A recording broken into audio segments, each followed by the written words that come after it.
This video was brought to you by Brilliant, and the first 200 people to sign up using the link below will get 20% off an annual premium subscription. Over the last few days, there's been a sizable kerfuffle over the government's so-called Rwanda Policy, which basically involves sending male asylum seekers to Rwanda.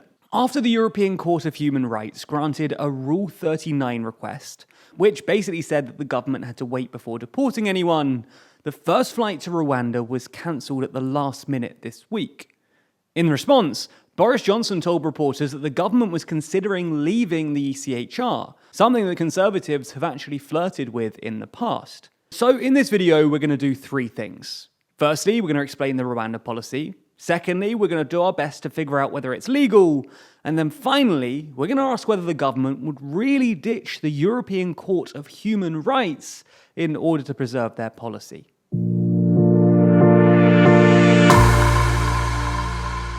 Okay, so let's start by explaining the Rwanda policy. And the policy itself isn't particularly complicated. It basically involves flying young men who come to the UK via small boat crossings to Rwanda. But to properly understand it, you need quite a bit of context. Now, immigration policy is annoyingly complicated, so this might take a moment, but it's necessary if you want to properly understand this issue. Let's start by defining what an asylum seeker actually is. Essentially, an asylum seeker is anyone who arrives in the UK claiming to be a refugee, defined in the 1951 UN Refugee Convention as someone with a, quote, well-founded fear of persecution.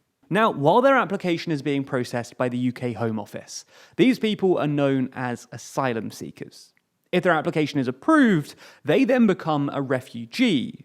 But if it's rejected, then the Home Office tells them they're no longer able to provide them with accommodation and instructs them to leave the UK. If they refuse to leave, then the Home Office might forcibly deport them. But many people who fall into this category are able to avoid detection, although it's hard to know precise numbers because the Home Office gave up estimating the UK's illegal migrant population in 2005. Of all of these people, it's only that last group who are, quote, illegal migrants. If you're a genuine refugee, then it's perfectly legal under the UN Convention to claim asylum in the UK, and you can only do so once you reach the UK. It's also worth noting that according to UK case law, refugees don't have to seek asylum in the first safe country they encounter, as established by the 1999 case R versus Uxbridge Magistrates Court. Anyway, while historically only a minority of asylum claims have been accepted, in recent years that figure has risen to 50%, including those approved on appeal.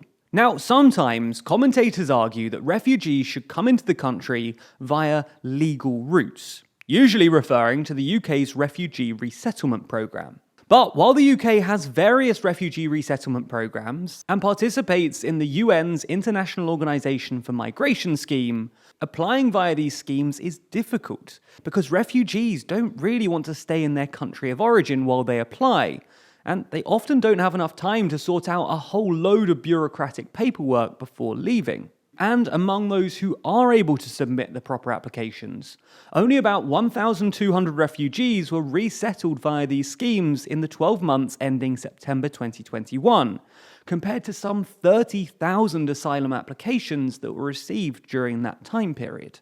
So, to try and avoid danger in their home country while filling out a bunch of paperwork, since the 90s, asylum seekers have been coming to the UK from the European continent, mostly from France. While a significant minority of asylum seekers actually enter the UK legitimately before later claiming asylum, the majority just choose to cross the channel in some way or another. Originally, they mostly came via trucks, ferries, or even the Eurostar. However, over time, the UK and French governments have stepped up security, with stuff like patrols, fences, and heat sensors all regularly being used. This has all discouraged asylum seekers from using trucks and trains, which is why, since 2020, more and more asylum seekers arrive in the UK via small boats crossing the English Channel. In fact, a record 28,526 people crossed the channel in 2021, and about 5,000 have made the journey thus far in 2022. And this current state of affairs is problematic for a few reasons. Firstly, it's just dangerous. Every so often a boat does capsize, sometimes resulting in tragedy. Secondly, because it's so dangerous, it's mostly attempted by young men, who might not actually be the ones most in need of help. In 2021, 75% of all small boat arrivals were men aged 18 to 39, according to Home Office figures. The third issue is because it's not as simple as just hopping on a lorry and requires some specialist equipment, including a boat, it's created a whole industry of people smugglers who actually facilitate these crossings. Now, while all of these things might be bad news for the refugees, it's also become a political problem for the government, because some of the Conservative base don't think that the government's doing enough to tackle so-called illegal immigration. It's also worth noting that the Home Office has recently been overwhelmed by the number of asylum applications, which is why that grey bit of the graph, which represents applications yet to be decided, has become so much larger in recent years. In fact, there's now a backlog of about 125,000 asylum applications, double what it was in 2014. And that's where the Rwanda Policy comes in. The Rwanda Policy, officially the UK and Rwanda Migration and Economic Development Partnership, essentially involves sending asylum seekers in the UK to Rwanda for their asylum processing. In return, the UK will pay Rwanda a flat sum of £120 million, as well as between £10,000 and £30,000 per asylum seeker. And notably, once in Rwanda, migrants will not be allowed to return to the United Kingdom in order to seek asylum. The government is apparently hoping that the prospect of deportation to Rwanda will discourage would-be asylum seekers from actually crossing the channel into the UK. This would, in theory, reduce the number of dangerous crossings, destroy the people smuggling industry, and appease their more anti-immigrant voters. Unfortunately for the Conservatives, though, this plan hasn't gone brilliantly thus far. The first flight to Rwanda was scheduled to leave on the evening of Tuesday, June 14th, and was expected to carry more than 30 people. But this number was gradually whittled down after various legal challenges, and eventually fully cancelled after the European Court of Human Rights judged that one of its 7 remaining passengers would face a real and irreversible harm if he were to be transported to Rwanda, which ultimately paved the way for successful appeals for the 6 other passengers and the flight's eventual cancellation. Now, it's worth saying that the government probably knew this policy would face legal challenges.